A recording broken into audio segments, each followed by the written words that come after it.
Okay, what? ॐ शिवशक्त्या युक्तो शिवशक्त्या युक्तो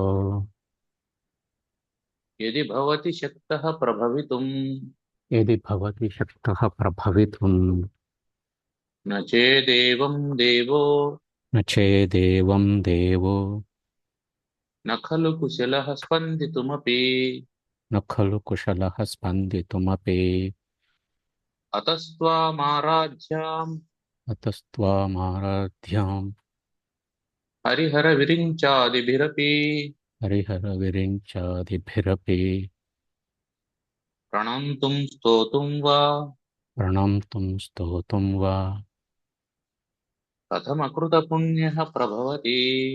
कथमकृतपुण्यः प्रभवति।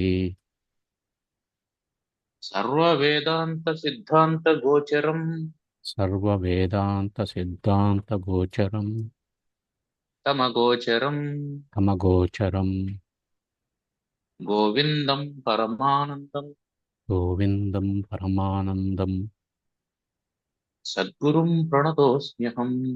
సద్గురుం ప్రణతోస్మ్యహం. 61 నుంచి కదా.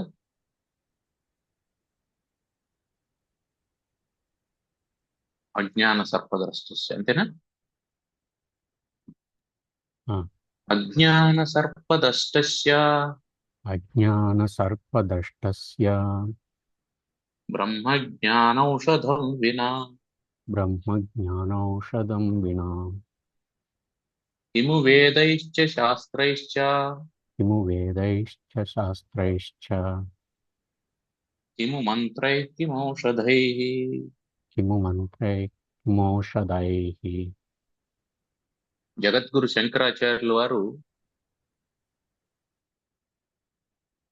ఎలా తత్వజ్ఞానం మోక్షానికి కారణం అవుతుంది అనేటువంటి విషయాన్ని చెబుతూ ఆయన శబ్దజాలం మహారణ్యం చిత్తభ్రమణ కారకం అన్నాడు. శబ్దజాలం అంటే ఏమిటని, వ్యాకరణము, ఛందస్సు మొదలైనటువంటి అనేకమైన శాస్త్రాలు ఇవన్నీ చిత్త భ్రమణానికి కారణం అవుతాయి. అయితే ఈ శబ్దజాలంలోకి వేదాలు, శాస్త్రాలు, మంత్రాలు ఇవన్నీ వస్తాయా రావా అంటే అవి కూడా వస్తాయి. వేద శాస్త్ర పురాణాలన్నీ కూడా శబ్దజాలం కిందకే వస్తాయి. అందుకే ఆచార్యుల వారు శబ్దజాలం మహారణ్యం అన్నారు, చిత్త భ్రమణ కారణం అన్నారు. అంటే ఇప్పుడు మనం ఒక గ్రంథం చదువుతాం. ఏం చదువుతాం, ఏదో ఆ బ్రహ్మసూత్రాలు చదువుతాం అని అనుకోండి. బ్రహ్మసూత్రాలు చదివితే ఇంకొక ఆయన ఏమంటాడు, మీరు బ్రహ్మసూత్రాలు చదవాలంటే దానికంటే ముందు భగవద్గీత చదివి ఉండాలండి అని అంటాడు. సరే, భగవద్గీత చదివినాం అనుకోండి. భగవద్గీతలో చెప్పాడు కదండి, అది ఉపనిషత్తుల సారాంశం అని, కాబట్టి మీరు ఉపనిషత్తులు చదవాలండి అంటాం. ఉపనిషత్తులు చదువుతాం అనుకోండి, ఉపనిషత్తులు వేదాల్లో అంతర్గతం కదండి, వేదాలు చదువుకోవాలండి అంటాడు. ఆ తర్వాత వేదం ఊరికే చదువుతారండి, వేదానికి వేదాంగాలు లేవా, కాబట్టి వ్యాకరణము, ఛందస్సు, నిరుక్తము, జ్యోతిష్యం, కల్పం ఇవన్నీ చదివి కదండి వేదాన్ని చదవాలి అని అంటారు. అంటే ఏమైంది, ఇది ఆగిపోయేది కాదు, ఈ దారి పూర్తయ్యేది కాదు. కానీ స్పష్టంగా ఏం చెప్తున్నారంటే అజ్ఞాన సర్పదష్టస్య, అజ్ఞానం అనే పాము చేత కరవబడినటువంటి వాడికి ఔషధం, ఔషధం ఏమిటి, పాము కాటుకు మందు ఏమిటి, బ్రహ్మజ్ఞాన ఔషధం వినా, వినా బ్రహ్మజ్ఞాన ఔషధం, బ్రహ్మజ్ఞానం అనేటువంటి ఔషధం కావాలి. అంటే అజ్ఞానం ఉండి బ్రహ్మజ్ఞానం కలగకుండా వేదశాస్త్ర మంత్రాలు, ఔషధ సిద్ధులు అవన్నీ పొందితే అవన్నీ లోక కళ్యాణానికి ఏం ఉపయోగించడు. అజ్ఞానం ఉన్నటువంటి వాడు వేదం చదువుకున్నాడు అనుకోండి, నేను వేదం చదివాననేటువంటి అహంకారం కూడా పెరుగుతుంది, అజ్ఞానంతో పాటు అహంకారం కూడా తోడవుతుంది. వాడికి ఇంకేదో శాస్త్రంలో పరిజ్ఞానం ఉందని అనుకుందాం. ఆ శాస్త్ర పరిజ్ఞానం ఏమవుతుంది? అతని అహంకారానికి తోడవుతుంది. కాబట్టి ఇక్కడ జరిగేది ఏమిటంటే, నీకు అజ్ఞానానికి విరుగుడు మందేమిటి అంటే బ్రహ్మజ్ఞానం కలగాలి. అయితే ఇక్కడ మళ్ళీ మనం శంకరాచార్యుల వారిని అపార్థం చేసుకునే ప్రయత్నం చేయకూడదు. మనకు భజగోవిందంలో శంకరాచార్యుల వారు భజగోవిందం భజగోవిందం భజగోవిందం మూఢమతే సంప్రాప్తే సన్నిహితే కాలే నహి నహి రక్షతి డుక్రుం కరణే అని చెప్పి అన్నారు. ఈ డుక్రుం కరణే అనేది ధాతు పాఠంలో ఒక ధాతు. డుక్రుంగ్ అనేది ఒక ధాతు, దానికి కరణే అంటే చేయుట అనే అర్థంలో కృంగ్ అనేది వస్తుంది. కర్మ, కర్త, క్రియ, కార్య ఇవన్నీ కూడా ఆ ధాతువు నుంచే నిష్పన్నమయ్యేటువంటి పదాలు. ఇది ఆయన చెప్పినటువంటి సందర్భాన్ని అర్థం చేసుకోకుండా జనాలు ఏం చెప్తారంటే, ఆ ఆ, శంకరాచార్యులు వారు వ్యాకరణాన్ని తప్పుపట్టారు, వ్యాకరణం నిష్ప్రయోజనం అని చెప్పి అన్నారు, ఆయన వ్యాకరణానికి వ్యతిరేకి అని ఇట్లా మాట్లాడడం ప్రయత్నం చేస్తారు. అంటే ఒక గురువుని లేదా ఒక సందర్భాన్ని సక్రమంగా అర్థం చేసుకోకుండా పోవడం వల్ల వచ్చేటువంటి ప్రమాదం ఇది. అందుకని ఇక్కడ కూడా ఏంటంటే కిము వేదైశ్చ, వేదాలు ఎందుకు, వేదాధ్యయనం ఎందుకు అంటే వేదాధ్యయనాన్ని వద్దన్నాడని కాదు దాని అర్థం. శాస్త్రైశ్చ, శాస్త్రాలు ఎందుకు, మంత్రై మంత్రాలు ఎందుకు,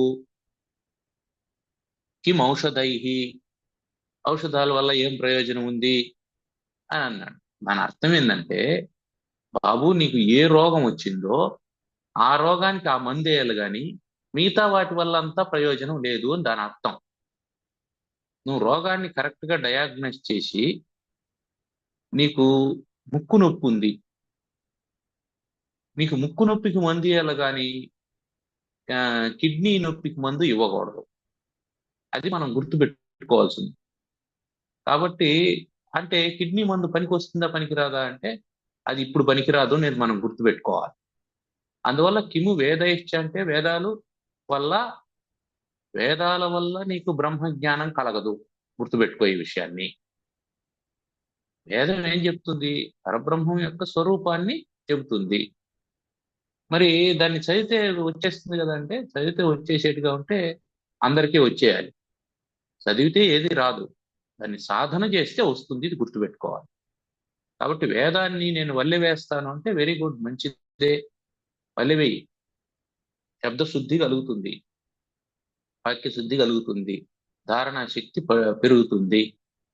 నేను శాస్త్రాలు నేర్చుకున్నాను, నేర్చుకో, మంచిదే, కానీ ఆచరించు, ప్రయోజనం ఉంటుంది. ఆచరించకుండా నీకు ఎన్ని శాస్త్రాలు తెలిసినా ఏం ప్రయోజనం? మనం చదువుకునేటప్పుడు మనకు న్యూటన్స్ లాస్ ఆఫ్ మోషన్ చెప్పుకుంటాడు. ఏమంటే every body continues its state of rest or uniform motion unless it is compelled by an external force. ఇది నేర్చుకున్నాం. ఇంటర్మీడియట్ చదివిన ప్రతి ఒక్కడికి ఇది వచ్చి ఉంటుంది, న్యూటన్స్ లాస్ నే చదువుకున్నటువంటి ప్రతి ఒక్కడికి. ఇప్పుడు వాడు రన్నింగ్ బస్సులో దిగుతూ బోర్ల పడ్డాడు అనుకోండి, ఇప్పుడు వాడికి న్యూటన్స్ లాస్ తెలిస్తే ఏమి, తెలియకపోతే ఏమి? న్యూటన్స్ లాస్ చదువుకున్న వాడు ఏం చేయాలా? అరే మన బాడీ కూడా దాంతో పాటు రన్ అవుతుంది కాబట్టి మనం రన్నింగ్ బస్సులో నుంచి దిగేటప్పుడు అది ఏ దిశగా ప్రయాణిస్తూ ఉందో ఆ దిశగా మనం కూడా కొంత దూరం పరిగెత్తితే బోర్ల పడకుండా ఉంటాము అనే అప్లికేషన్ అతనికి తెలియాల. అప్పుడు అతను బోర్ల పడకుండా ఉంటాడు. అతను న్యూటన్స్ లాస్ ఆఫ్ మోషన్ చదివి కూడా బోర్ల పడ్డాడు అని అంటే అర్థం ఏంటి? అతను ఇంప్లిమెంటేషన్ లో ఫెయిల్ అయిన అర్థం. కాబట్టి నేను వేదాలు చదువుకున్నాను, శాస్త్రాలు చదువుకున్నాను, మంత్రాలు తెలుసు, ఔషధాలు తెలుసు అని అంటే వాట్ ఈస్ ద యూజ్? దానివల్ల ప్రయోజనం ఏమిటి?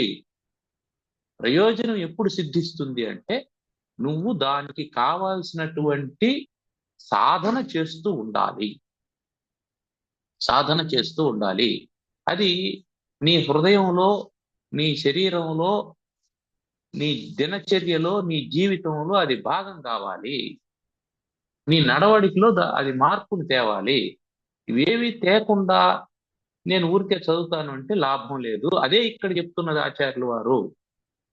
జగద్గురువులు వారు చెప్తున్నారు అంటే మనం అర్థం చేసుకోవాల్సినటువంటి విధానం అదే. అంతేగాని ఆ శంకరాచార్యులు వేదాల వల్ల ప్రయోజనం లేదన్నారండి, శాస్త్రాల వల్ల ప్రయోజనం లేదన్నారండి, ఈ మంత్రాల వల్ల ఔషధాల వల్ల ప్రయోజనం లేదన్నారండి, వీటినన్నిటిని తీసి పడేయండి, తగలేయండి అని అంటే మనం శాస్త్రాన్ని, గురువులను తప్పుగా అర్థం చేసుకున్నట్టు. కాబట్టి నాయన, అజ్ఞానం అనేటువంటి సర్పం చేత కాటు వేయబడినటువంటి వాడికి బ్రహ్మజ్ఞానం అనేది ఔషధం. అది లేకుండా ఇంకే ఔషధం లేదు. నేను వేదాలను అధ్యయనం చేస్తానంటే చెయ్యి తప్పులేదు, శాస్త్రాలను అధ్యయనం చేస్తానంటే చెయ్యి తప్పులేదు, మంత్రాలు నేర్చుకుంటాను, ప్రతిరోజు 1,00,000 జపం చేస్తాను, చెయ్యి మంచిదే. నేను ఔషధాలు సేవిస్తాను, శరీరాన్ని ఆరోగ్యంగా ఉండేటట్టు జాగ్రత్త తీసుకుంటాను, వెరీ గుడ్, మంచిదే. అవన్నీ మంచివే. దేనికి మంచివి? కొన్ని శరీరానికి మంచివి, కొన్ని అంతఃకరణకు మంచివి. అయితే అజ్ఞానానికి అది మందు కాదు. అజ్ఞానం అనేది ప్రత్యేకమైన రోగం. ఈ మందులన్నీ ఆ రోగానికి పనిచేయాలి. మనం ఏదైనా జబ్బు అనేసి వెళ్ళామంటే డాక్టర్ గారు ఏం చేస్తారంటే ఆ జబ్బుకి ఇవ్వాల్సినటువంటి ఔషధంతో పాటు 4 విటమిన్ టాబ్లెట్లు కూడా రాస్తారు. ఎందుకు? అది సపోర్టింగ్ సిస్టమ్ సపోర్ట్ చేసేటువంటి. మనం ఏదైనా ఒక ల్యాండ్ అమ్మడానికో కొనడానికో వెళ్ళాము, లేదంటే ఏదైనా అప్లై చేస్తున్నాము, అప్పుడు దానికి సపోర్టింగ్ డాక్యుమెంట్స్ అనేసి కొన్ని పెడతాం. వాటి వల్ల పని జరగదు, కానీ వాటి ప్రభావం ఆ పని మీద ఉంటుంది. అట్లా పెళ్లి జరుగుతుంది, పెళ్లి మండపాన్ని అద్భుతంగా డెకరేషన్ చేస్తాం. పెళ్లి మండపాన్ని అద్భుతంగా డెకరేషన్ చేయడానికి పెళ్లికి సంబంధం లేదు. డెకరేషన్ చేసినా పెళ్లి జరుగుతుంది, డెకరేషన్ చేయకపోయినా పెళ్లి జరుగుతుంది, మంగళ వాయిద్యాలున్నా జరుగుతుంది, లేకపోయినా జరుగుతుంది. పంతులు మంత్రం చదివినా తాళి కట్టచ్చు, మంత్రం చదవకపోయినా తాళి కట్టచ్చు. అవి ఏం చేస్తాయి? ఆ వేడుకను మరింత అందంగా తయారు చేస్తుంది. కానీ ఇవన్నీ చేసి పెళ్లి కొడుకు పెళ్లి కూతురు మెడలో తాళి కట్టలేదని అనుకుందాం. అసలు వీటన్నిటి వల్ల ప్రయోజనం ఎంత ఉంటుంది? కాబట్టి వేదాలు చదివినావు, శాస్త్రాలు చదివినావు, మంత్రాలు నేర్చుకున్నావు, ఔషధాలు కూడా సేవించినావు, ఆరోగ్యంగా కూడా ఉన్నావు. ఇవన్నీ ఉండి నీకు బ్రహ్మజ్ఞానం కలగకపోతే నీ అజ్ఞానం కలగదు. పైగా ఇవన్నీ నీ అజ్ఞానాన్ని పెంచుతాయి. నేను ఘనాపాటిని, వేదాలు చదువుకున్నాను అని అంటాడు. నేను ఫలానా శాస్త్రం చదువుకున్నాను, నేను వైయాకరణుణ్ణి, వ్యాకరణం చదువుకున్నాను, నాకు ఛందస్సు అంతా తెలుసు, ఛందో మర్మజ్ఞుణ్ణి నేను, నాకు న్యాయం తెలుసు, నాకు తర్కం తెలుసు, నాకు మీమాంస తెలుసు, నేను వేణు అద్భుతంగా వాయిస్తాను, నేను వేణువు వాయిస్తాను, నేను మృదంగాన్ని వాయిస్తాను. ఇవన్నీ తెలుసు. అవన్నీ ఎందుకు ఉపయోగపడాలంటే అవన్నీ నీ సాధనకే ఉపయోగపడాలి. మళ్ళీ మళ్ళీ ఇక్కడికి వచ్చేటప్పటికి ఏమవుతుందంటే మళ్ళీ మనకు భక్తి పరమావధి అవుతుంది. ఇవన్నీ భగవంతునికి అర్పించేటువంటి బుద్ధి రావాలి. భగవంతుడా, నీ వల్ల నాకు ఈ 4 అక్షరాలు తెలిసి వచ్చాయి అనేటువంటి భగవదర్పణ భావం రావాలి. అప్పుడేమవుతుందంటే అహంకారం మనలో మొలకెత్తకుండా ఉంటది. అంటే శాస్త్రం అనేది మనలో అహంకారాన్ని తగ్గించడానికి ఉపయుక్తమైతే అది బ్రహ్మజ్ఞానానికి దారితీస్తుంది. శాస్త్రం అనేది మనలో అహంకారాన్ని పెంపొందించడానికి కారణమైతే అది అజ్ఞానానికి దోహదం చేస్తుంది. అందువల్ల ఆచార్యులు వారు చెప్తున్నటువంటి మాటను అపార్థం చేసుకోకుండా వినాలి. చాలా మంది ఏం చేస్తారంటే ఏకదేశమైనటువంటి శ్రవణం అంటే ముందు చెప్పిన అజ్ఞాన సర్పదష్టస్య బ్రహ్మజ్ఞాన ఔషధం వినా అనేది మర్చిపోతారు, దాన్ని వదిలేస్తారు. ఎందుకంటే మనకేది అవసరమో అది కావాలి కదా. మనం అయ్యా ఈ శాస్త్రం నేర్చుకో, ఈ మంత్రాన్ని జపం చేయన్నామంటే భలే వాళ్ళండి మీరు. అసలు శంకరాచార్యులు వివేక చూడమని ఏం చెప్పారు తెలుసా? కిము వేదైశ్చ శాస్త్రైశ్చ కిము మంత్రై కిము ఔషధై అన్నారు. కాబట్టి ఈ మంత్రాలు ఇవేం అక్కర్లేదు నాకు అని చెప్పంట. అక్కర్లేదు అనేది నువ్వు చెప్పకూడదు. నీకు జ్ఞానం కలిగినప్పుడు అదే తొలగిపోతుంది దాని అంతకదే. అంటే ఇప్పుడు ఒక గుడ్డులో గుడ్డు లోపల పక్షి పిల్ల ఎదుగుతూ ఉంది. నిజానికి ఆ గుడ్డు పైన ఉండేటువంటి డిప్ప అవసరమా? దానివల్ల ప్రయోజనం ఏమైనా ఉందా? ప్రయోజనం లేదు అని అనుకున్నప్పుడు అదే పగిలిపోతుంది, అదే విడిపోతుంది, లోపల ఉండేటువంటి పక్షి బయట వస్తుంది. ప్రకృతికి ఆ శక్తి ఉంది. అట్లా కాకుండా దీనివల్ల ఏం ప్రయోజనం లేదని గుడ్డుని పొదగడానికి పెట్టిన మొదటి రోజే పగల కొట్టాం అనుకోండి, అది పొదుగుతుందా, ఎడుగుతుందా, పిల్ల అవుతుందా? కాబట్టి నాయన ఇవి ప్రాథమికమైనటువంటి సాధనలు. ఇవి ఎప్పుడు పోతాయి అంటే బ్రహ్మజ్ఞానం కలిగినటువంటి వాడు శాస్త్రం ముందర పెట్టుకొని చదువుకుంటూ కూర్చోడు. వాడు నిరంతరం మనం బ్రహ్మం కంటే భిన్నమైనటువంటి వాళ్ళం కాదు, ఇదంతా ఒకే స్వరూపం అయి ఉంది అనేటువంటి ఆనందంలో ఓలలాడుతూ ఉంటాడు. అప్పుడు పుస్తకం కూడా పరబ్రహ్మంగానే కనిపిస్తుంది.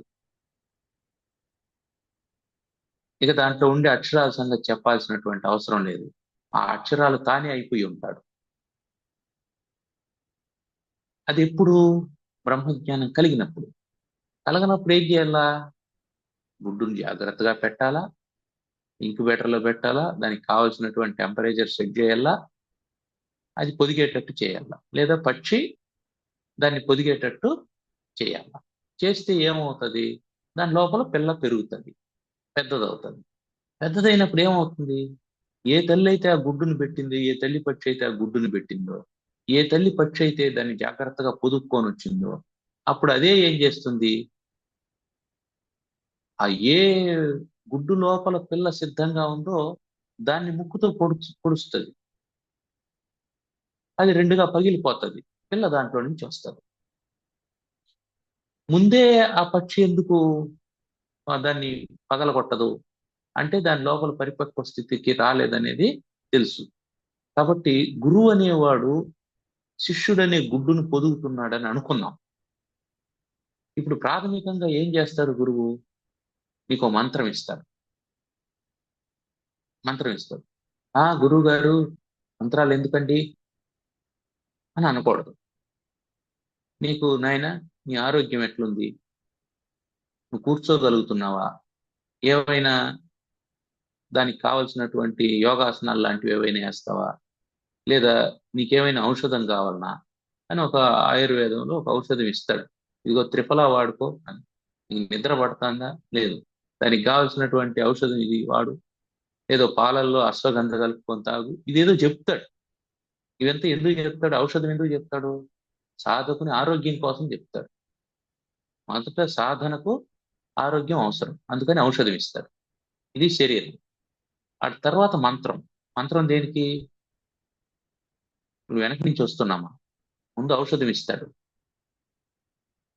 ఆ తర్వాత మంత్రం ఇస్తాడు. మనం డాక్టర్ దగ్గరికి పోయినాం అనుకోండి, ముందు ఏం చేస్తాడంటే శరీరాన్ని శుద్ధి చేసే ప్రయత్నం చేస్తాడు.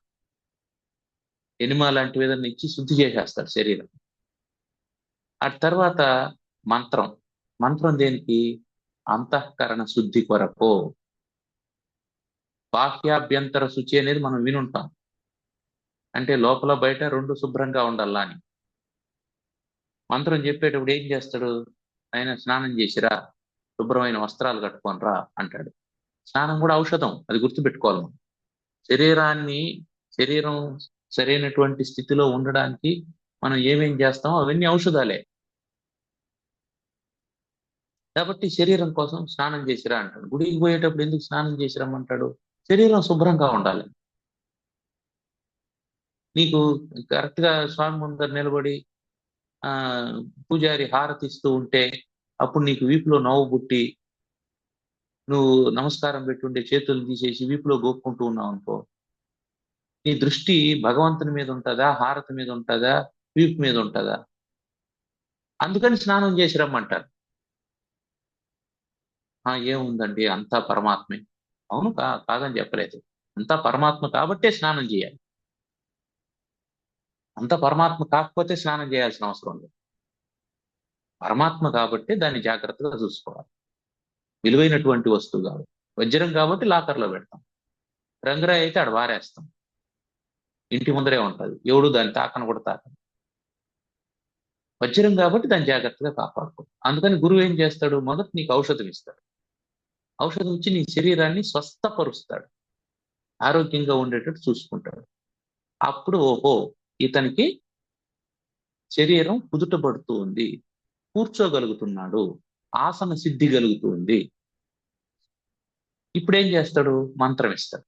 నాయన ఈ మంత్రాన్ని 5,000 సార్లు 10,000 సార్లు రోజుకు జపం చేయి అంటాం. ఎందుకు? మంత్రం చెప్పినంత మాత్రాన అంతఃకరణం శుద్ధి అయిపోతుందని కాదు, ఆ మంత్రం మీద మనస్సు నిలకడవుతుంది అని. సో మొదట గురువు గారి బాధ్యత ఏమిటి? శరీరాన్ని శుద్ధి చేయడం. రెండో బాధ్యత ఏమిటి? అంతఃకరణాన్ని శుద్ధి చేయడం.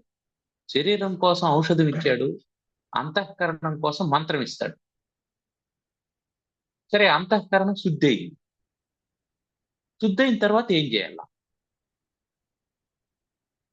ఇప్పుడు అనేకమైనటువంటి సందేహాలు ఉంటాయి. ఆ సందేహాల్ని తీర్చడం కోసం శాస్త్రం నేర్పించాలా. ఆ శాస్త్రం నేర్పిస్తే శాస్త్రాన్ని ఆధారంగా చేసుకొని వేదానికి వెళ్ళగలుగుతాం. ఇప్పుడు శాస్త్రాన్ని ఎందుకు చెప్పాలి అని అంటే, శాస్త్రం అనేది సాధకునిలో తార్కికమైనటువంటి ఆలోచనను పెంపొందింపజేస్తుంది. లాజికల్ థింకింగ్ అది రావాలి. అది లేకపోతే ఏమవుతుందంటే విచారణ చేయలేడు. ఇప్పుడు ప్రపంచం కనిపిస్తూ ఉంది, ప్రపంచం కనిపిస్తూ ఉంది, ఇది మిథ్య అని అన్నాడు. కనిపించేదాన్ని మిథ్య అంటే ఎవడొప్పుకుంటాడు? స్పష్టంగా కనిపిస్తోంది కదయ్యా, నీకేమైనా చత్వారం వచ్చిందా, కళ్ళకి ఏమైనా ఇబ్బంది అయిందా, కనిపిస్తూ ఉండేదాన్ని లేదని చెప్పి అంటాను. లేదని చెప్పి అనలేదు, మిథ్య అన్నాడు. మిథ్య అంటే ఏమైనా తెలియాలి. మళ్ళీ శాస్త్రం మిథ్య అనే పదానికి ఏం డెఫినేషన్ ఇచ్చింది, ఏం నిర్వచనం చెప్పింది అనేది తెలియాలి. నాయన ఏది అది కాకుండా ఉంటాదో అది అని అనిపిస్తే దానికి మిథ్య అని పేరు అని. అర్థం కాలేదు స్వామి అన్నాడు. రజ్జు సర్ప భ్రాంతి అని చెప్పాడు. ఓ తాడును చూసి పాము అనుకున్నాడు. తాడును చూసి పాము అనుకున్నాం. ఇప్పుడు తాడు పాము అయిందా? కాదు. మరి పాము కాకపోతే నీకెందుకు భయం పుట్టింది? ఎందుకు వణుకు మొదలైంది? ఎందుకు చెమటలు పట్టాయి? పాము కాకపోతే ఇవన్నీ జరగకూడదు కదా. అది పాము కాబట్టే కదా జరిగింది. అంటే పాము అక్కడుందా? లేదు. అంటే ఏమర్థం? అది ఆరోపింపబడింది, దానికే మిథ్య అని పేరు. అట్లే ప్రపంచం కూడా అట్లే ప్రపంచం కూడా ఉంటుంది. మరి ఇప్పుడు మళ్ళీ సందేహం శిష్యునికి, భలేవారండి మీరు, ఇప్పుడు నేను వెలుతురు టార్చ్ లైట్ వేశాను, అది తాడు అని తెలిసిపోయింది, తాడు అని తెలిసిపోయిన తర్వాత అక్కడ పాము ఉండదు. అట్లాగే బ్రహ్మజ్ఞానం కలుగుతుంది నాకు అనుకోండి. నాకు బ్రహ్మజ్ఞానం కలిగిన తర్వాత ప్రపంచం ఉండకూడదు కదా. ప్రపంచం లేదని ఎప్పుడు అనుకుంటున్నావు? లేదని స్ఫురణ ఎప్పుడు వస్తుంది? బ్రహ్మజ్ఞానం కలిగినప్పుడు. ఇప్పుడు నాకు బ్రహ్మజ్ఞానం కలిగింది, ప్రపంచం పోవాలి కదా, ఎక్కడికి పోతుంది? పోదు కదా. అంటే మళ్ళీ దానికి సమాధానం ఉంది. దానికి ఎండమావుల గురించి చెప్తారు. నాయన వేసవి కాలంలో ఎండమావులు ఏర్పడతాయి. అజ్ఞాని ఏమనుకుంటాడు? అదిగో అక్కడ నీళ్లు ఉన్నాయి అనుకుంటాడు. జ్ఞాని ఏమనుకుంటాడు? అది ఎండమావి, అది భ్రమ, అక్కడ నీళ్లు ఉండవు అని వానికి తెలుసు. వాడికి నీళ్లు ఉండవు అని తెలిసినా కూడా ఎండమావి కనిపిస్తుందా లేదా? కనిపిస్తుంది. ఇప్పుడు మొదటి కేసుకి రెండో కేసుకి ఏంటి తేడా అంటే, నీకు అది ఎండమావి నీళ్లుండవు అని తెలిసిన తర్వాత నువ్వు నీళ్ల కోసం ఎండమావి వెంట పరిగెత్తావు. అది తెలియనప్పుడు అదిగో నీళ్ళు అని పరిగెత్తూ ఉంటావు. ఇదెందుకు చెప్పాడు అంటే, ఈ లోకం మిథ్య అని తెలియకుండా నువ్వు అక్కడ సుఖం ఉంది, ఇక్కడ సుఖం ఉంది, అక్కడ ఆనందం ఉంది, ఇక్కడ ఆనందం ఉంది అని పరిగెత్తూ ఉన్నావు కదా. నీకు ఇది మిథ్య అని తెలిసిన తర్వాత ఇక నువ్వు పరిగెత్తు. ప్రపంచం ఉంటుంది, దాంతో నీకు బంధం ఉండదు, దానివల్ల నీకు శ్రమ ఉండదు, దానివల్ల నీకు దుఃఖం ఉండదు. ఈ విధంగా ఆలోచన చేయడానికి కావలసినటువంటి జ్ఞానం, తార్కికతను శాస్త్రం ఇస్తుంది. శాస్త్రం ద్వారా దీన్ని బోధిస్తారు గురువు గారు. ఇది వినాలంటే నీ అంతఃకరణం శుద్ధిగా ఉండాలి, నీ అంతఃకరణం ఏకాగ్రంగా ఉండాలి. ఏకాగ్రంగా ఉండాలంటే నీకు మంత్రం కావాలి. నీ అంతఃకరణం ఏకాగ్రంగా ఉండాలంటే నీ శరీరం నీకు సహకరించాలి, దానికి ఒక ఔషధం కావాలి. కాబట్టి ఒక ఔషధం, ఆ తర్వాత మంత్రం, తర్వాత శాస్త్రం అయిపోయింది. ఇప్పుడు ఏం చెప్తాడు? ఈ శాస్త్రం ద్వారా చెప్పాలనుకున్నది ఏమిటి? వేదోక్తమైనటువంటి అభిన్న ప్రతిపాదకాన్ని చెప్పాలి. వేదంలో ఉండేటువంటి వేదాంతం, ఉపనిషత్ సారం, అదేం చెప్తుంది? నువ్వే బ్రహ్మం అని చెప్తుంది. కాబట్టి నువ్వే బ్రహ్మం అని చెబితే, అవును నేనే బ్రహ్మము అని తెలుసుకోవడానికంటే ముందే జగద్విచారం జరిగిపోయాడు. అందుకే నిత్యానిత్య వస్తు వివేకము జరిగి ఉండాలి. ఇహామూత్రార్థ ఫలభోగ విరాగం ఎందుకు చెప్పినాడు అంటే, వేదాల్లో ప్రారంభంలో ఏముంటది? మంత్ర భాగాల్లో యజ్ఞయాగాదులకు సంబంధించినటువంటి విషయాలు ఉంటాయి. ఈ యజ్ఞయాగాదులు చేయడం వల్ల ఏమవుతుంది? స్వర్గకామో యజేత అని చెప్పన్నాడు. స్వర్గాన్ని కోరుకునేటువంటి వాడు యజ్ఞం చేయాలని. స్వర్గాది లోకాలు శాశ్వతమైనటువంటివా, అశాశ్వతమైనటువంటివా? అశాశ్వతమైనటువంటి. క్షీణే పుణ్యే మర్త్యలోకం విశంతి. కాబట్టి స్వర్గాది లోకాలు శాశ్వతమైనటువంటివి కాదు. కాబట్టి వేదం కూడా ఏం చెప్తుంది? అశాశ్వతమైనటువంటి లోకాలను పొందే విధానం కూడా చెప్తూ ఉంది. ఈ అశాశ్వతమైనటువంటి లోకాలను పొందే విధానాల దగ్గర ఆగిపోతారని దానికంటే ముందు శాస్త్రం చెప్తున్నారు. ఆ శాస్త్రం ద్వారా మనం ఏం చేస్తాం? కనిపించేటువంటి ప్రపంచమే కాదు, నీకు కనిపించకుండా ఉండేటువంటి స్వర్గాది లోకాలు కూడా అశాశ్వతమైనటువంటివి అని తెలుసుకొని ఉంటావు. తెలుసుకొని ఉంటావు కాబట్టి ఇప్పుడు వేదం చెప్పేటువంటి యజ్ఞాన్ని ఆచరిస్తావు. కానీ సంకల్పం ఏముంటుంది? సమస్త లోకక్షేమార్థం, అంతేగాని స్వర్గలోక ప్రాప్త్యర్థం అని ఉండదు. కాబట్టి సంకల్పం మారిపోతుంది. ఆ సంకల్పం మారాలంటే నీకు మెచ్యూరిటీ రావాలి. మెచ్యూరిటీ రావాలంటే శాస్త్రం తెలుసు ఉండాలి. కాబట్టి ఇది పద్ధతి. ఇప్పుడు వేదాంతం తెలిసిన తర్వాత, వేదాంతమైనటువంటి బ్రహ్మజ్ఞానం తెలిసిన తర్వాత ఇప్పుడు ఇంక డిప్పతో పని ఏముంది? ఇప్పుడు డిప్పతో పని లేదు. ఇప్పుడు ఆ గుడ్డు పగలకపోతే లోపల ఉండేటువంటి పిల్ల చచ్చిపోతుంది.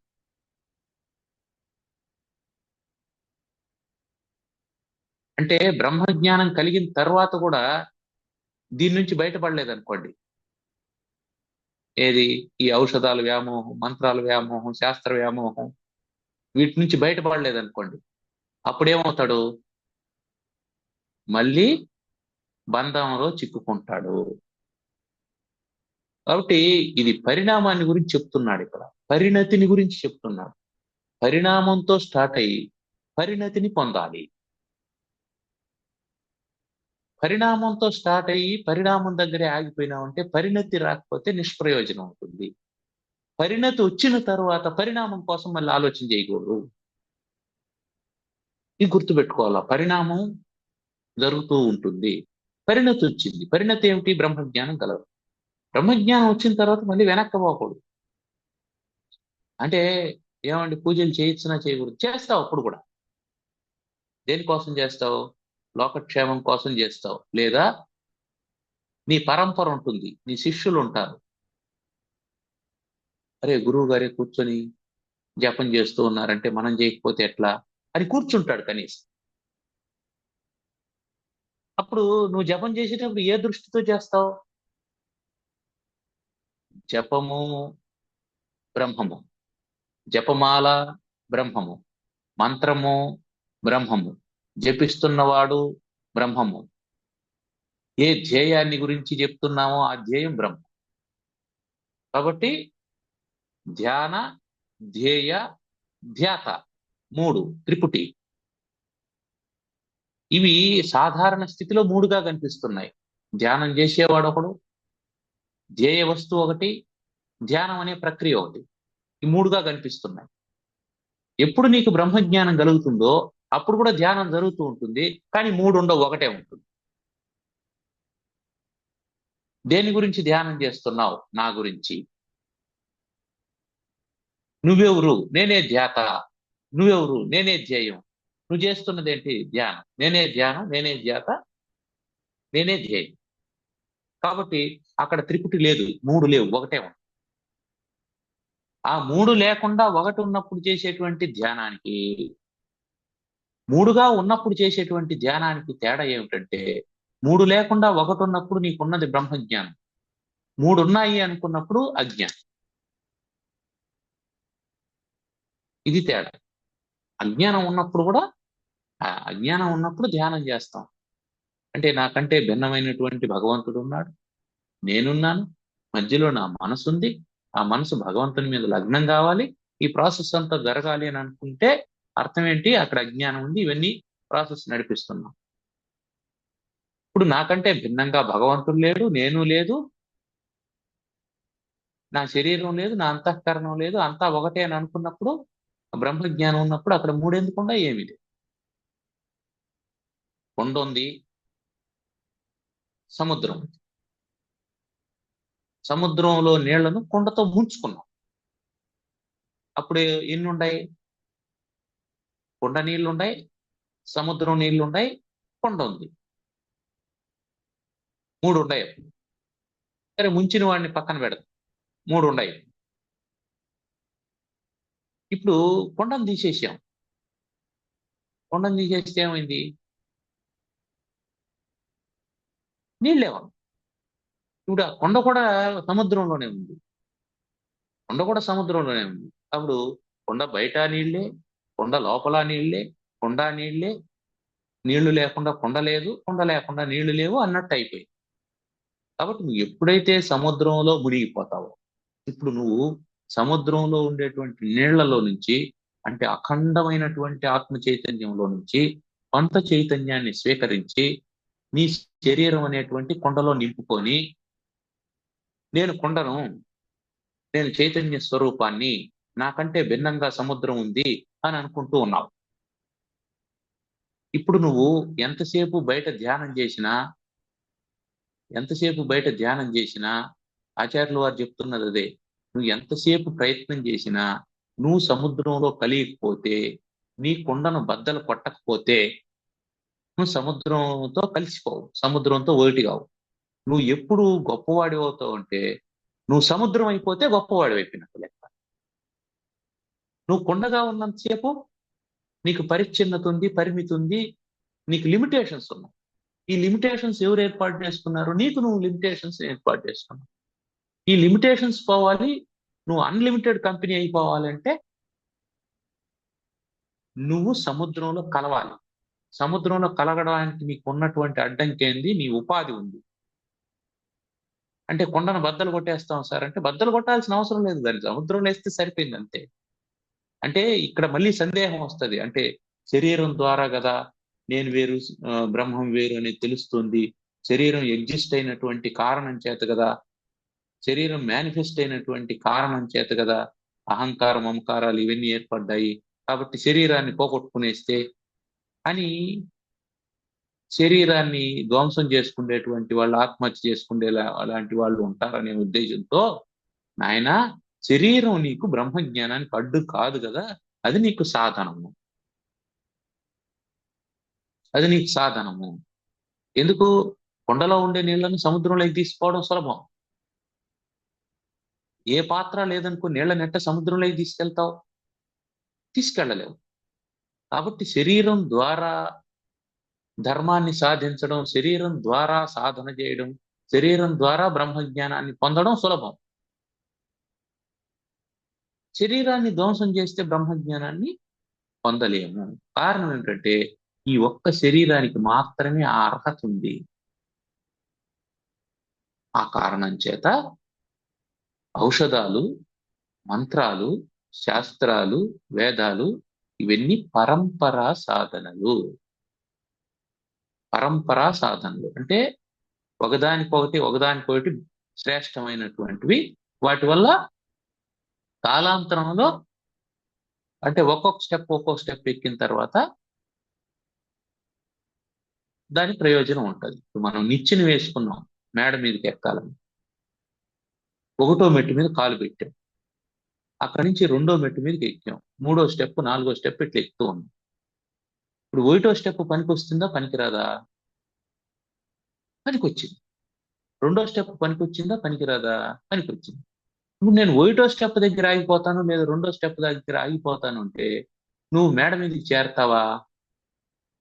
మేడ మీదకి పోవాలని అనుకున్నటువంటి వాడు ప్రతి స్టెప్ని వదిలేది కూడా నేర్చుకోవాలి.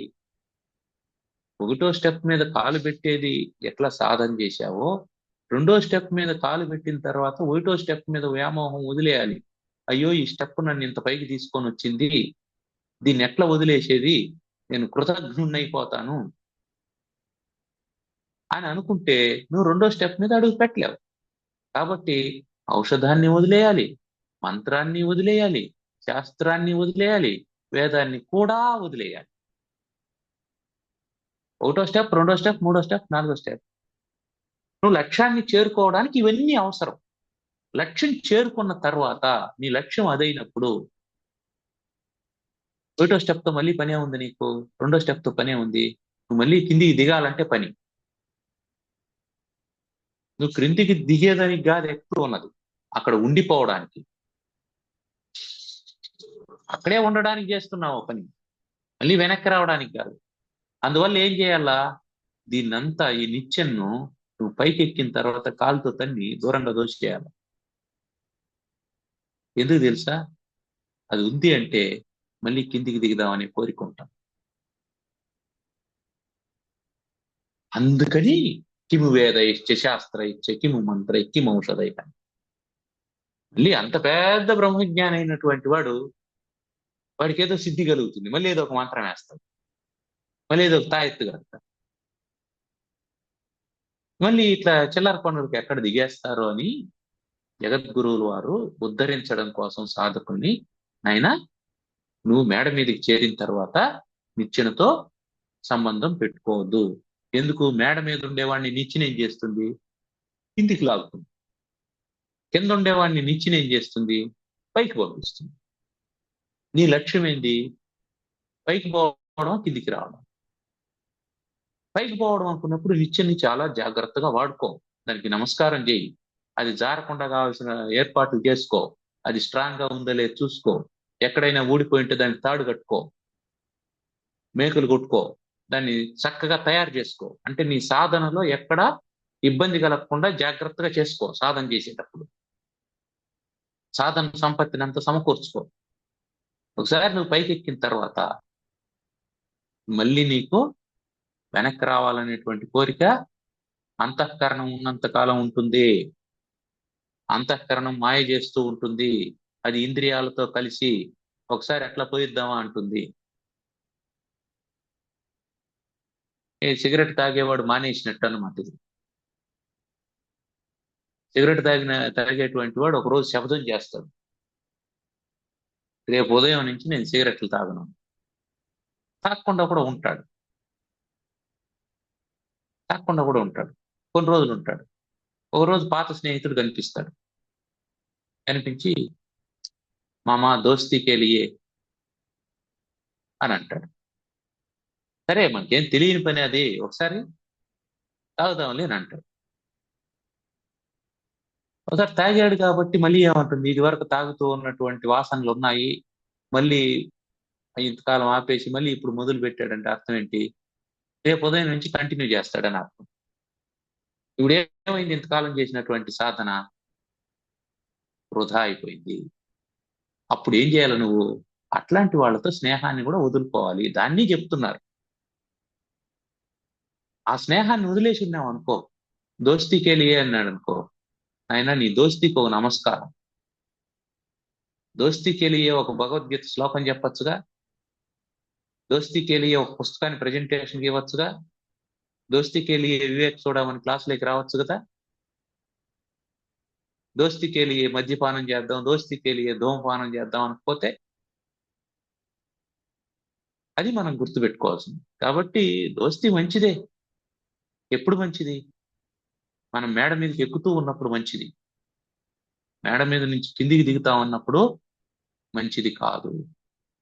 కాబట్టి శాస్త్రాలను మన అభ్యున్నతి కోసం ఉపయోగించుకోవాలి. శాస్త్రం ద్వారా మనకు అహంకారం ఏర్పడి మనం ఉన్న స్థాయిలో నుంచి అధమ స్థాయికి దిగజారిపోతున్నాం అని అనుకున్నప్పుడు శాస్త్రాన్ని కూడా పరిత్యజించవచ్చు.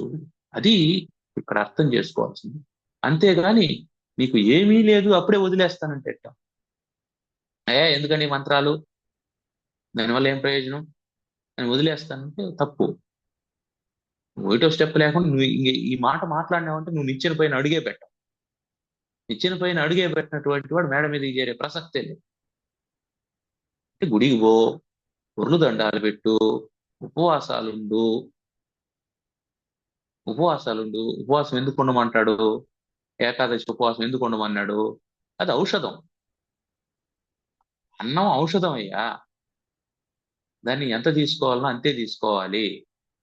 మధ్య మధ్యలో దానికి విరామం ఇవ్వాలి. అందుకని ఏకాదశి నాటికి ఉపవాసం ఉండు నాయనా, అమావాస్య నాటికి ఉపవాసం ఉండు నాయనా అనేసి ఏదో చెప్పాడు. ఇవన్నీ చెప్పడం ఎందుకు? శరీరం యొక్క ఆరోగ్యం కోసం. గుడికి పో, తీర్థం ఇస్తాడు, పచ్చ కర్పూరం వేసినటువంటి తీర్థం తీసుకో, మంచిది. కొబ్బరి ముక్క ఇస్తాడు, తిను, ఆరోగ్యానికి మంచిది. నెయ్యి వేసిన చక్కెర పొంగల్ ఇస్తాడు, తిను, ఆరోగ్యానికి మంచిది. తులసి తీర్థం ఇస్తాడు, తాగు. తులసి ఆకులు కింద వేసేయకుండా నములు, ఆరోగ్యానికి మంచిది. ఇదిగో గుడి చుట్టూ ప్రదక్షిణలు చేయి, ఆరోగ్యానికి మంచిది. పొరులు దండాలు పెట్టు, ఆరోగ్యానికి మంచిది. ప్రతిరోజు గుడికి పోయేది అలవాటు చేసుకో, డిసిప్లిన్ వస్తుంది. గుడికి పోవాలి కాబట్టి త్వరగా నిద్రలేస్తావు, స్నానం చేస్తావు. కనీసం గుడికి పోయే పని లేదనుకోండి, ఆదివారం లాగా అయిపోతుంది. ఆదివారం ఎంత పాపం చేసిందో పాపం. 10 గంటలకు ఆఫీసుకు పోయేటువంటి వాడు శుక్రవారం వరకు, శనివారం వరకు ఉదయం కనీసం 7 గంటలకైనా నిద్రలేస్తాడు. ఆదివారం వచ్చిందంటే 10 గంటలకు నిద్రలేస్తాడు. ఏం పాపం చేసింది ఆదివారం? కాబట్టి కన్సిస్టెన్సీ అనేది ఉండాలి సాధనలో. ప్రతిరోజు ఆదివారం కావాలా, ప్రతిరోజు సోమవారం కావాలి. ఏమంటాడు? సోమవారం అనేది స్ట్రెస్ఫుల్ గా ఉంటుంది అని అంటాడు. కారణం ఏంది? ఆదివారం 10 దాకా పడుకున్నావు కదా, అందువల్ల సోమవారం స్ట్రెస్ వచ్చింది. ఆదివారం కూడా నువ్వు 5:30కో 6కో లేసి ఎక్సర్సైజ్ చేసుకొని, ఏమన్నా హోంవర్క్ ఉంటే చేసుకొని, కొంచెం సాధన చేసుకొని, ఒక గుడికి పోయి ఓ స్నేహితుడిని కలిసి 4 మంచి మాటలు మాట్లాడుకొని, మీ కుటుంబాన్ని కలిసి ఆ వారంలో ఏం చేశారు, ఈ వారం ఏం చేయాలి, ఇవన్నీ మాట్లాడుకొని ప్రశాంతంగా భోంచేసి కొంత త్వరగా నిద్రపోయినావంటే సోమవారం ఉదయం ఎంత ఫ్రెష్ గా నిద్రలేస్తావు? ప్రశాంతంగానే ఉంటుంది సోమవారం ఉదయం కూడా.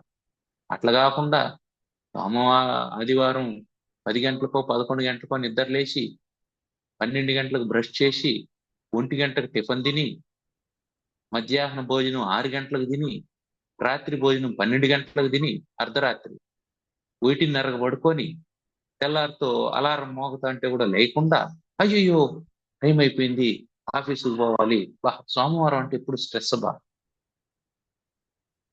How foolish thing it is.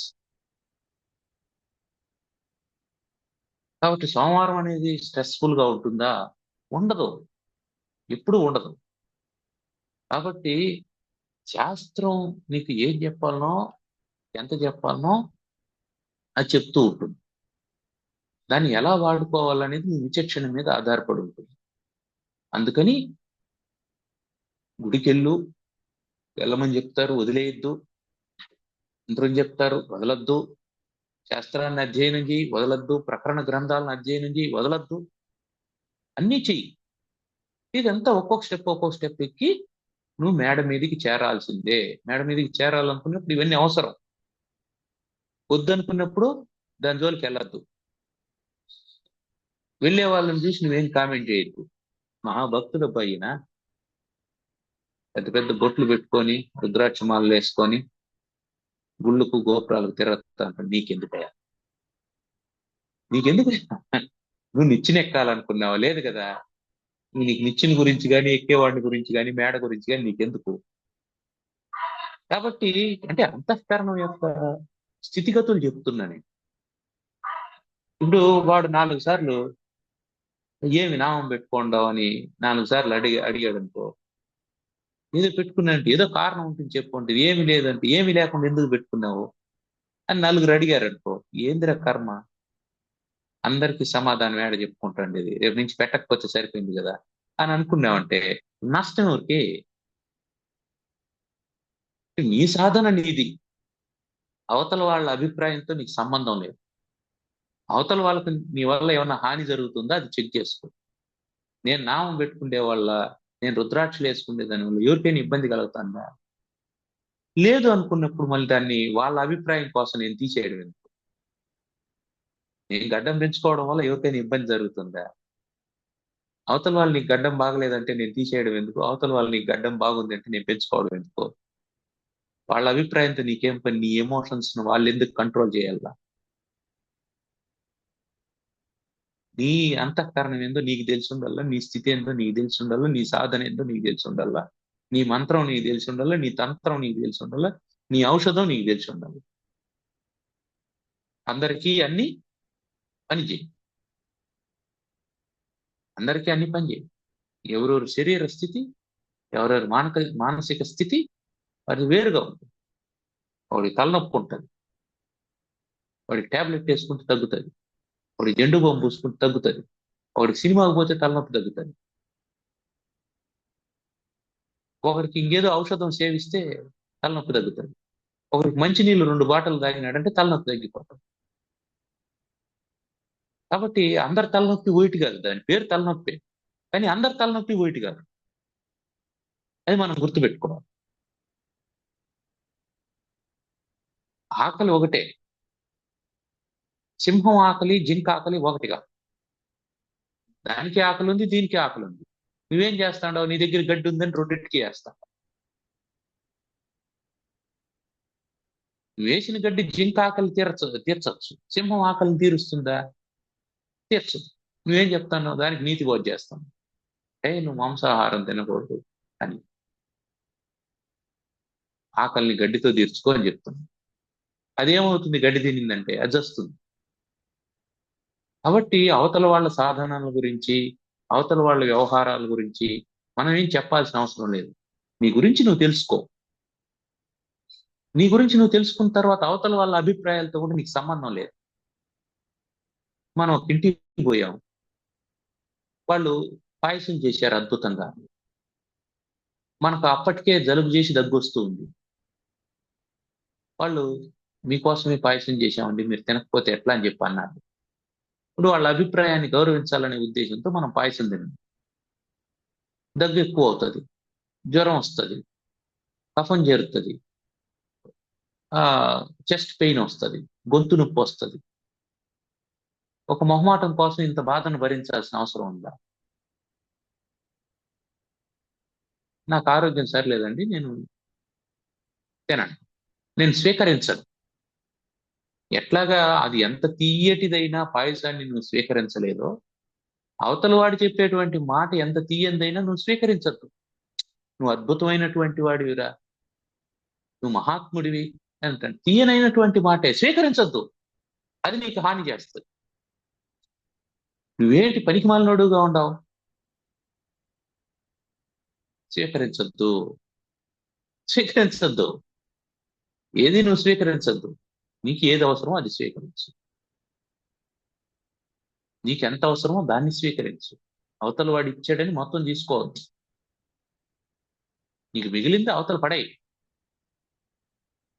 నీకెంత అవసరం అది తీసుకో. ఏం మిగులుతుందో దాన్ని ఏం చేస్తావు? అది నీకు అనవసరంగా వస్తుంది, అదనంగా వస్తుంది. అదనంగా వచ్చేది బరువు అవుతుంది. నువ్వు మోయగలిగినంతే నీ నెత్తిన పెట్టుకో. మోయలేమనుకున్నప్పుడు అది బంగారం అయినా సరే కింద దించేయి. అది బంగారం కదా నేను మోస్తానంటే అది ఏం చేస్తుంది తెలుసా? నిన్నే లేకుండా చేస్తుంది. నిన్నే లేకుండా చేసేది అది బంగారం అయితే నీకెందుకు, ఇంకేదైనా అయితే నీకెందుకు? నువ్వు ఉంటే కదా బంగారమో మట్టో ఏదైనా. నువ్వే లేనప్పుడు మిగతా అన్ని ఎందుకు? కాబట్టి నీ అస్తిత్వాన్ని నాశనం చేసేటువంటి అవతల వాళ్ళ అభిప్రాయాలతో నీకు సంబంధం లేదు. నీ సాధనను పాడు చేసేటువంటి అవతల వాళ్ళ అభిప్రాయాలతో నీకు సంబంధం లేదు. నువ్వు చేయాల్సింది ఏమిటి? నీ సాధన సరైనటువంటి విధంగా ఉందా? నువ్వు ఔషధాన్ని స్వీకరిస్తున్నావా? నిన్ను సర్పం కాటేసింది, అజ్ఞానం అనేటువంటి సర్పం కాటేసింది. దానికి ఔషధం కావాలా? ఔషధం పేరు చెప్పేశారు, బ్రహ్మజ్ఞానం అని. నువ్వు దాన్ని వదిలేసి నేను ఇంక దేనికోపోతానంటే ఎట్లా?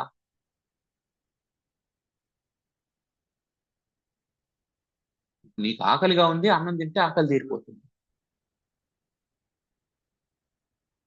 నేను టాబ్లెట్ వేసుకుంటానంటే వేసుకో, ఆకలి తీరదు కదా. నేను మంత్రం చెప్తానంటే చెప్పు, ఆకలి తీరదు. నేను తర్కశాస్త్రం చదువుతానంటే చదువు, ఆకలి తీరదు. నేను వేదం చదువుతాను, చదువు, ఆకలి తీరదు. కాబట్టి ఆకలికి ఇవి మందు కాదు, అట్లా నీవి పనికిరానివి కాదు. టాబ్లెట్ వేసుకోవడం వల్ల నీ రోగం కుదురుతుంది, మంత్రం చెప్పడం వల్ల నీకు సాంత్వన వస్తుంది, శాస్త్రం వల్ల నీ జ్ఞానం పెరుగుతుంది, వేదం వల్ల నీకు తత్వం తెలుస్తుంది. కానీ ఆకలి తీరదు. కాబట్టి అజ్ఞాన సర్పదష్టస్య, అజ్ఞానం అనే సర్పం చేత కాటు వేయబడినటువంటి వాడికి బ్రహ్మజ్ఞానమే ఔషధం, మిగిలినవి ఔషధాలు కాదు. అట్లని వాటిని వదిలేయద్దు, గుర్తుపెట్టుకో. వాటిని నిరసించడం లేదు శంకరాచార్యులు.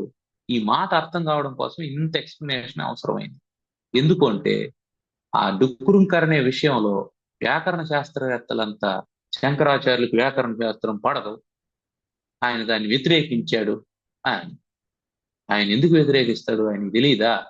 వ్యాకరణం తెలియకుండానే ఇంత రాశాడా? అది మనం సామాన్యులకైనా అర్థం అవుతుంది కదా. వ్యాకరణం తెలియకుండా ఇంత ఎట్లా రాస్తాడండి? ఆయన వ్యతిరేకించాడా? లేదు. కాబట్టి మనం ఏదైనా ఇంటర్ప్రిటేషన్ చేయాలనుకున్నప్పుడు అవతల వాడు ఏ దృష్టితో చెప్పాడు అనేది చూడాలి తప్ప మన దృష్టితో మనం ఇంటర్ప్రిటేషన్ చేయకూడదు. సింపుల్ అండి. నేను ఈత ఆడుతూ ఉన్నాను, అది ఒక మురికి గుంట, నేను ఒక చేప పిల్ల, ఈత ఆడుతూ ఉన్నాను.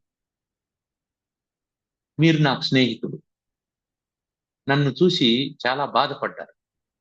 అరే, ఇంత గొప్పవాడు మురికి గుంటలో ఈత కొట్టుకుంటాడే, ఇప్పుడు మీరేం చేయాలా?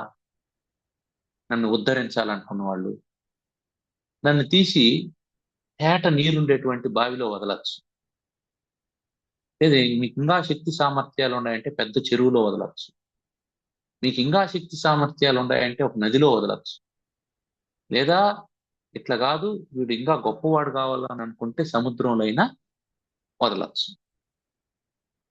కానీ లోకం ఈ పని చేయదు, గుర్తుపెట్టుకోండి.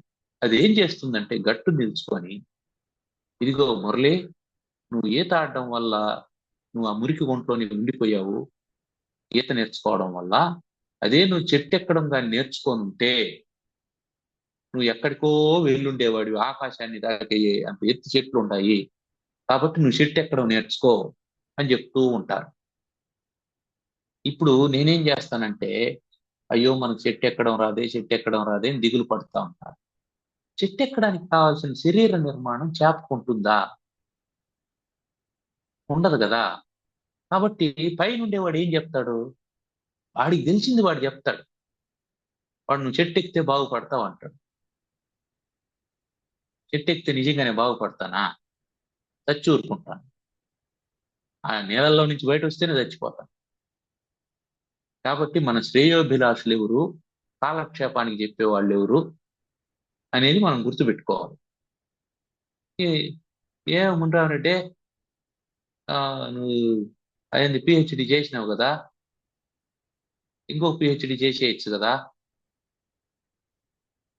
ఏం బా నువ్వు సివిల్ ఇంజనీరింగ్ లోనే ఉండకపోతే ఎలక్ట్రికల్ ఇంజనీరింగ్ కూడా చేయొచ్చు కదా, దానికి ఇప్పుడు మంచి డిమాండ్ ఉంది కదా అని అంటాడు. ఇదేంటి, నువ్వు చెట్టు ఎక్కడం నేర్చుకోవడం కదా అని. కాలం డిప్లొమాలో చదివి, బీటెక్ లో చదివి, ఎంటెక్ లో చదివి, దాని మీద పిహెచ్డి చేసి, దీనికి అంతా ఎంత ప్రాసెస్ ఉంది, ఎంత సమయం పట్టింది, సగం జీవితం అయిపోయింది. రేపో మాపో 50లో పడబోతాను. ఇప్పుడు మళ్ళీ నువ్వు ఎలక్ట్రానిక్స్ అయితే దానికి మంచి వాల్యూ ఉంది కదా అని అంటే, ఇంకెన్ని నాళ్ళు చదవమంటావు? ఇవంతా చదువుకుంటా ఉంటే దానివల్ల వచ్చే ఫలితాన్ని ఎప్పుడు అనుభవిస్తావు? ఇవన్నీ చదివే కొద్దికి ఒక 10 ఏళ్ళు పడుతుంది అనుకుందాం, మళ్ళీ ఎలక్ట్రానిక్స్ చదవాలంటే 60 ఏళ్ళు అవుతుంది. 60 ఏళ్ళకి నీకు ఉద్యోగం ఎవడు ఇస్తాడు? మరి నువ్వే కంపెనీ పెట్టినావు అంటే ఎన్నేళ్ళు బతుకుతావు? ఈ చెప్పేవాడికి సులభంగా చెప్తాడు, వినేవాడికి విచక్షణ ఉండాలా. కాబట్టి మనకి దూరంగా ఉండి చెప్పే వాళ్ళంతా ఏం చెప్తా అంటారంటే, నువ్వు చెట్టు ఎక్కడో నేర్చుకో బాగుపడతావు, చెట్టు ఎక్కడో నేర్చుకో బాగుపడతావు. నేను చెప్తానే ఉన్నాను వాడికి మొదటి నుంచి చెట్టు ఎక్కడో నేర్చుకోమని. వాడి సొమ్మేం పోతుంది, వాడు అంటా ఉంటాడు. మనం మన గురించి మనం తెలుసుకోవాలి. Know yourself. అవును, వాడు చెప్పాడు, వాడు నా శ్రేయోభిలాషి, వాడు నా మంచి కోరుకుండేవాడు, కాబట్టి నేను చెట్టు ఎక్కడో నేర్చుకుంటాను. ఈ మురికి గుంటలో ఎంతకాలం ఉండేది అని మురికి గుంటలో నుంచి గట్టు మీదకి వచ్చిన మరుసటి క్షణం చుట్టూ కొంగలుంటాయి, ఏదో ఒకటి ఎత్తుకొని వెళ్ళిపోతుంది. లేదు, నీ అదృష్టం బాగుంది, అంత త్వరగా నీకు విముక్తి లభించలేదు అని అనుకుంటే, ఆ ఇసుకలో ఇటు అటు దొర్లి వేడికి తట్టుకోలేక, ఊపిరాడక గిలగిల పుట్టుకొని ప్రాణాలు వదులుతాం. కాబట్టి నాయనా, నీకు నిన్ను పొదిగేవాడు కావాలి. నిన్ను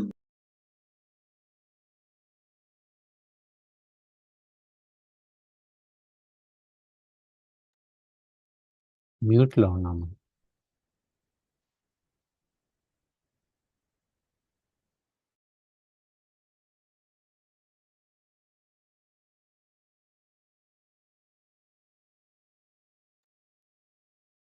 మ్యూట్లో ఉన్నాం మురళి.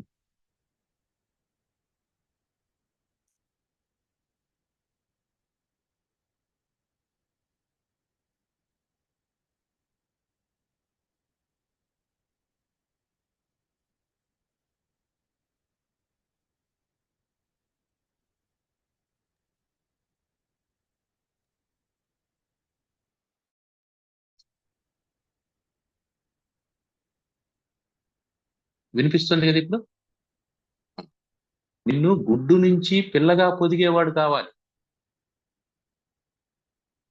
నువ్వు గుడ్డుగా ఉన్నావు, నిన్ను పిల్లగా పొదిగేటువంటి వాడు కావాలి. చాలా జాగ్రత్తగా నిన్ను రెక్కల సందులకు పెట్టుకొని లోపల నీ ఎదుగుదలని ప్రతిక్షణం గమనిస్తూ ఉండి, నువ్వు ఎదిగావు అని అనుకున్నప్పుడు నీకు అడ్డంగా ఉన్నటువంటి ఆ డిప్పను ముక్కుతో పొడిచి దాన్ని పగలగొట్టి నిన్ను బయటకు తీసి నీకు ఈ ప్రపంచాన్ని చూపించి, నీ రెక్కలు ఆరేంత వరకు జాగ్రత్తగా పొదువుకోనుండి, నిన్ను ఆ మిగతా పక్షుల నుంచి, గద్దల నుంచి, కాకుల నుంచి, డేగల నుంచి నిన్ను కాపాడి, నీకు రెక్కలొచ్చి నువ్వు ఎగిరేంత వరకు నీకు ఆహారం తెచ్చిపెట్టి, ఇట్లాంటి వాడు కావాలి.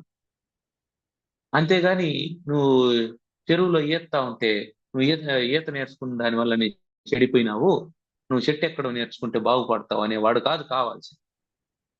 వాడు గురువు కాదు, వాడు నీకు బరువు. వాడు ఎవడైనా సరే, వాడు బంగారైనా సరే దించేయాల్సిందే. బంగారైనా నీకు లిమిట్ మించి మోయకూడదు నువ్వు, అంతే. నువ్వు రాళ్ళు మోస్తే మొయ్యి, అని కాదని చెప్పలా. నేను బంగారం మోస్తాను కాబట్టి నేను 100 కేజీలు మోస్తానని అనకూడదు. నువ్వు మోయగలిగింది 40 కేజీలు అనుకుంటే నువ్వు బంగారం మోస్తావా నీ ఇష్టం. మట్టి ముద్దలు మోస్తావు నీ ఇష్టం, సంగటి ముద్దలు మోస్తావు నీ ఇష్టం, ఏదైనా మోయి. 40 కేజీలు నీ కెపాసిటీ. లేదు బంగారం కాబట్టి 60 కేజీలు మోస్తానన్నావా, తట్టుకోగలిగితే తట్టుకో. 100 కేజీలు మోస్తాను బంగారం అన్నావా, నీ వెన్నెముక అరిగిపోతుంది, విరిగిపోతుంది, బొక్క బోర్ల పడిపోతావు, ఎందుకు పనికి రాకుండా అవుతుంది. కాబట్టి సాధనలు అనేటువంటివి మనం బహిరంగ సాధనలు, అంతరంగ సాధనలు 2 ఉంటాయి. ఔషధాలు, యోగాసనాలు మొదలైనటువంటివన్నీ బహిరంగ సాధనలు. మంత్రాలు, శాస్త్రాలు ఇవన్నీ అంతరంగ సాధనలు. వేదాంతం బ్రహ్మజ్ఞానాన్ని కలిగించేటువంటివి. కాబట్టి మనం సాధనలు ఇక్కడ ఆగిపోకూడదు అని దీని ఉద్దేశం. చాలా మంది యోగా దగ్గర ఆగిపోతారు, ఇంకొంతమంది కొంచెం ముందుకొచ్చి మంత్రం దగ్గర ఆగిపోతారు, ఇంకొంతమంది ధ్యానం దగ్గర ఆగిపోతారు. అయినా ఇవన్నీ ఏంటంటే మనసును, శరీరాన్ని శుద్ధిపరుస్తాయి, కానీ నీ అజ్ఞానాన్ని పోగొట్టవు. వాళ్ళు నేను భక్తుణ్ణి, నేను ధ్యానిని, నేను యోగ సాధకుణ్ణి, నేను 100 ఆసనాలు వేస్తాను, నా శరీరం నాకు కావలసినట్టు వంగుతుంది, ఇవన్నీ చెప్తాడు. అవును, కాదని ఎవరు అన్నారు? మంచిదే. కానీ నేను నేను నేను అంటాండవా, అజ్ఞానం పోయిందా? అది పోలే, అది కావాల్సింది. నువ్వు ఏది ప్రధానమైనటువంటిదో దాన్ని వదిలేసావు. పెళ్లి కొడుకు తాళి కట్టడం లేదు, అది వదిలేసావు. మండపాన్ని డెకరేషన్ చేసుకుంటా ఉన్నారు, గట్టి మేళం కొట్టుకుంటా ఉన్నారు, పంతులు మంత్రాలు బిగ్గరగా చదువుతున్నారు. తాళి కడితే కదా పెళ్లి అవుతుంది. కాబట్టి ఏది ముఖ్యమైనటువంటి ప్రయోజనమో దాన్ని వదిలేసి, ఏవి అవాంతరమైనటువంటివో వాటిని పట్టుకోవడం వల్ల వచ్చేటువంటి భ్రమలు, అదే చిత్త భ్రమణ కారణం అని చెప్పడానికి కారణం అదే. ఇవన్నీ మహారణ్యం లాంటివి, చిత్తాన్ని భ్రమింపజేస్తాయి. అందుకని అతః ప్రయత్నాత్ జ్ఞాతవ్యం. ఏది? తత్వం. ప్రయత్నం చేత తత్వాన్ని తెలుసుకోవాలి. ఆ తత్వమే బ్రహ్మజ్ఞానం. ఆ బ్రహ్మజ్ఞానమే అజ్ఞానం అనేటువంటి పాము కాటుకు మందు అనే పాము. సరే, తర్వాత మళ్ళీ చెప్పుకుందాం. ఏమైనా సందేహాలు ఉన్నాయా?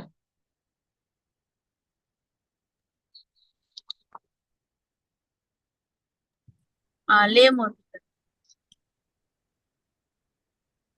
Okay, okay, conclude.